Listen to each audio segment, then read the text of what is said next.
Parce que la sécheresse, les changements climatiques, mais pas seulement. Il y a aussi les politiques publiques. C'est ce qu'on va voir. Les effets de serre sont dus aux activités humaines, depuis la révolution industrielle, à travers différentes industries, déforestation et agriculture intensive, ce qui provoque des émissions de gaz à effet de serre, tels que le CO2, le H4, le méthane, et le protoxyde d'azote. Le grand problème, c'est l'effet cumulatif des gaz. CO2, qui est l'atmosphère à peu près 2 siècles. Il y en a qui disent plus. Donc, les gaz de la fin du 19e siècle sont encore là. C'est ça le grand problème qui pousse à un réchauffement très grand. Les conséquences du changement climatique. Tout le monde en sait. Les conséquences, c'est premièrement la montée des températures. Deuxièmement, l'élévation des océans. Le réchauffement de la Terre, la neige ou les terres glaciaires, tout ça, se fondent. Donc il y a une élévation du niveau des océans. Avec ces impacts sur la situation de la population, plus que 2 milliards qui vivent dans les côtes, dans la terre. Donc il y a un grand problème pour la population. Troisièmement, la perturbation des précipitations. On ne reconnaît plus est-ce que le printemps, l'hiver, l'été, ce qui fait, lorsque la situation permet une précipitation, ça vient. Il n'y a plus de la pluie étendue dans la durée de 2 ou 3 mois. Ce qui peut être dans un mois ou 2 mois, il peut venir en 2-3 jours. Ce qui explique tous ces l'effondrement, les caïns, dans plusieurs pays, au Pakistan, en Europe, partout. Quatrièmement, il est très important, l'acidification des océans. Et maintenant, on parle de 75 000 mètres de fond des océans qui a été acidifié. L'acidification s'amène à la mort des coraux. Il y a plus que 300 km en Australie où les coraux sont morts. La mort des coraux, ça emmène la mort des poissons. Parce que c'est grâce aux coraux qui dégagent l'oxygène qui permettent aux poissons la possibilité de vivre. Toutes ces conséquences contribuent fortement à la détérioration de la biodiversité. On parle d'1 million d'espèces effondrées, des espèces qui se trouvent dans la planète. Dans la planète, il y a environ 8 millions d'espèces. 1 million est déjà dégradé et on passe à l'effondrement. L'impact des changements climatiques sur le Maroc, comme nous savons tous, le Maroc se trouve dans la Méditerranée. Normalement, on dit que c'est un climat méditerranéen, semi-aride et tout ça. Tout ça est dépassé. Ce qui a permis une température méditerranéenne, ce sont les chaînes de l'Atlas qui couvrent un peu le nord du pays et le couvrent des courants de vent de l'Est, au milieu Est, Draa, Tafilal et tout ça, mais aussi du vent sec du Sahara. Cela, avec le changement climatique, est révolu.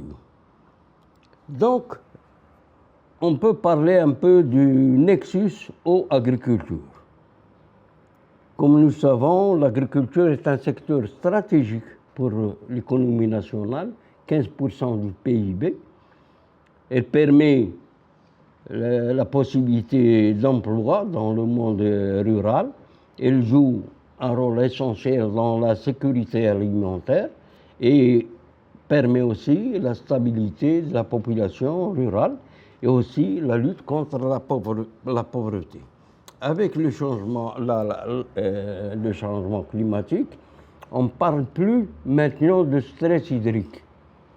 On a dépassé le stress hydrique qui a duré les 2 décennies dernières. On parle maintenant de rareté hydrique qui est plus aiguë que le stress hydrique. Le secteur agricole qui utilise près de 85% des ressources non renouvelables est menacé actuellement par la rareté hydrique après 2 décennies de stress hydrique. Maintenant, on parle de 500 mètres cubes par personne et par an. Bien sûr, c'était en 1960 à peu près 2500. L'étendue des sécheresses n'ont cessé de s'amplifier, une diminution jamais enregistrée des ressources en eau conventionnelle de surface et souterraine. Le taux de remplissage des barrages n'excède pas 33%. Et ça, ce sont des chiffres de l'IRS, l'Institut royal d'études sociales. Les eaux souterraines sont devenues la principale source d'approvisionnement pour l'irrigation. Alors, en plus des changements climatiques, les politiques publiques ont contribué à la rareté hydrique. L'agriculture marocaine se trouve confrontée à des défis qui risquent de mettre en péril l'ensemble des ressources naturelles de base, amplifiant la volatilité de la productivité agricole et accentuant les effets économiques, sociaux et environnementaux préjudiciables sur la population. À titre d'exemple, une année de sécheresse, et c'est toujours la référence IRS, une année de sécheresse pourrait entraîner une baisse jusqu'à 70% de la productivité céréalière par rapport à une année normale. Hein? Oui. La baisse tendancielle des pluies et de l'enneigement, avec des épisodes plus fréquents de hausse inhabituelle des températures et des vents chauds, se traduit par des sécheresses plus fréquentes et plus étendues. L'extension de l'aridité du climat se manifeste par une augmentation significative des besoins en eau des activités agricoles. N'intelligible, les nappes souterraines.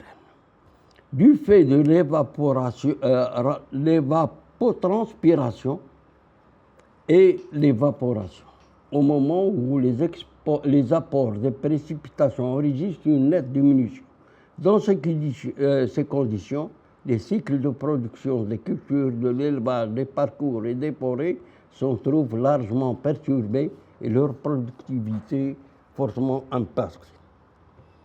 Ajoutez à cela la dégradation des sols, empoisonnement par les entrants, les pesticides et des parcours sur exploitation par le cheptel ovin et caprin. Les chiffres disponibles en 2013 17 589 tonnes de pesticides. En 2010, et c'est l'importation de ces pesticides, elle est gérée par une loi caduque de 1922. En 2010, au lieu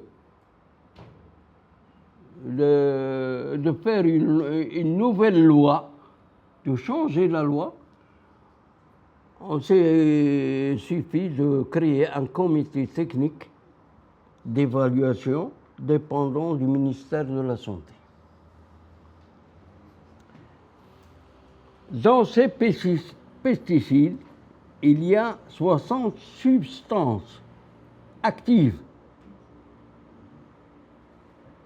qui contiennent vraiment du poison. On a enregistré en 2018 ces 60 substances réparties en 36 produits. Et nous savons le marché des pesticides ici au Maroc, dans la campagne, dans les souks hebdomadaires, c'est l'anarchie totale. 3 cultures détiennent les premières places en matière d'utilisation de ces pesticides qui contiennent du poison. Les tomates, les pommes de terre, c'est-à-dire les cultures légumières. Deuxièmement, les cultures fruitières et les céréalières. L'impact sur la santé humaine, et ça c'est important qu'il faut savoir, et ça c'est toujours ce rapport de cette association.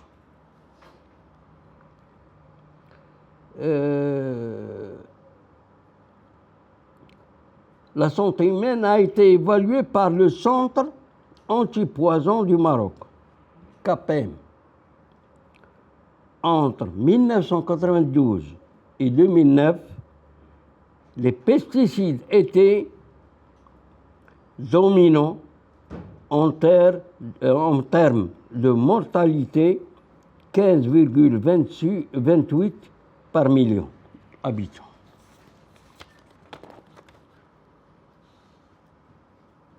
Le phosphure d'aluminium était responsable de 33,33% des décès par pesticides durant cette période.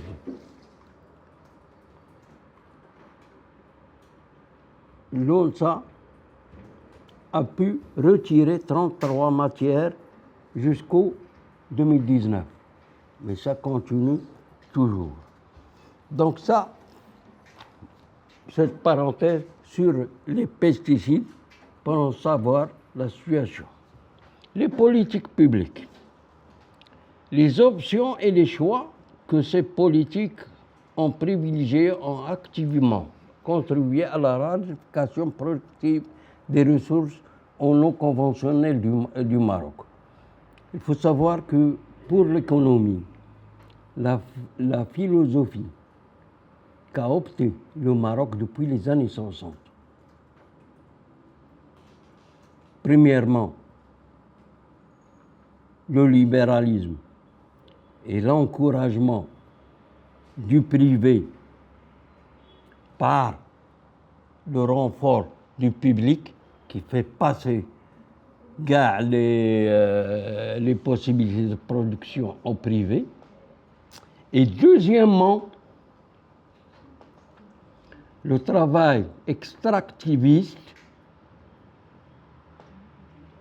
qui se base sur la production et l'exportation. Et pour lui, c'est l'exportation qui va tirer vers le haut la croissance. Et cette politique, depuis les années 60, C'est elle qui continue et s'aggrave et s'enfonce jusqu'à maintenant. Donc, depuis le lancement de la politique des barrages, années 60, objectif 1 million d'hectares pour l'objectif 2000, la politique de l'eau s'est focalisée sur l'augmentation de l'offre. Les barrages pour répondre aux divers besoins du pays, approvisionnement d'eau potable, production d'énergie, protection contre les inondations, irrigation des périmètres aménagés, c'est ça qui a été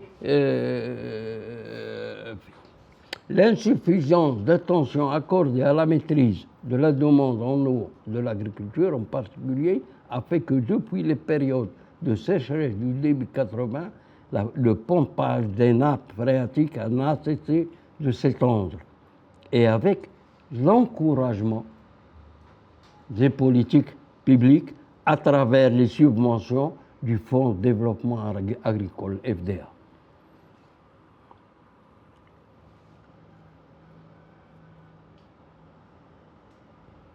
Le programme national d'économie en eau d'irrigation a servi plutôt au développement de l'irrigation privée en zone pluviale, ce qui a entraîné l'extension du nombre d'îlots d'intensification là où il ne devrait pas exister et encore moins encouragé et où les producteurs s'orientent davantage vers des spéculations à haute valeur ajoutée, destinées à l'export et non à la demande intérieure en produits alimentaires de base.